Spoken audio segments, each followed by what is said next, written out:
Pour nous, c'est une validation, c'est la validation d'une démarche. Comme vous pouvez le constater, on arrive en tête et largement dans certains bureaux, dans tout Loupine, dans tout le canton. Ça n'était jamais arrivé au cours de ces 4 ou 5 dernières années, depuis toujours.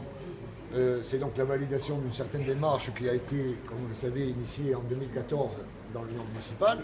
Ça prouve encore une fois que les électeurs ont validé ce choix, ont validé cette démarche, et ce malgré le fait que certains ont décidé de quitter cette union municipale. Nous avons prouvé, et les électeurs avec nous, que c'était le bon choix et le choix qu'il fallait faire. Ah, si la gauche unie, mais vous savez, avec des si, on peut mettre Paris en bouteille. Ça, c'est aucune autre liste n'a recueilli 12,5% des voix, donc des inscrits. Donc le seul qui pourra être présent au second tour, c'est M. Martel qui sera repêché. Comme vous avez vu, il y a un fort taux d'abstention, donc nous considérons que nous avons une forte marge de manœuvre là-dessus.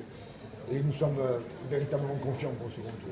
Ce qu'on peut constater dans cette élection, c'est que la gauche progressiste, accompagnée des nationalistes, montre qu'elle est en tête et donc elle est confirmée, qu'au deuxième tour, on va se retrouver avec d'un côté des progressistes et de l'autre côté ceux qui incarnent l'ancien système et le plan.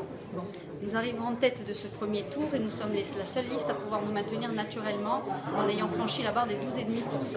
Donc bien entendu, la liste de M. Martel il sera repêchée au deuxième tour, mais ce qui est important, c'est que nous confirmons les résultats de 2015 malgré le fait qu'une des composantes ait quitté la majorité municipale. Donc c'est une victoire pour assurer la majorité municipale.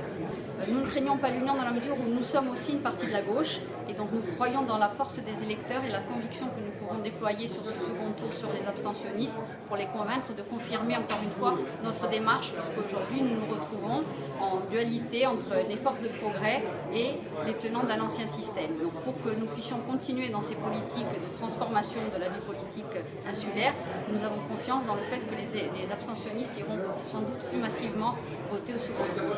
Un appel au Bastiel, nous allons continuer notre travail de terrain que nous avons initié, ce contact direct avec les habitants qui est très très important et qui nous permet aussi de comprendre les attentes et les besoins au quotidien.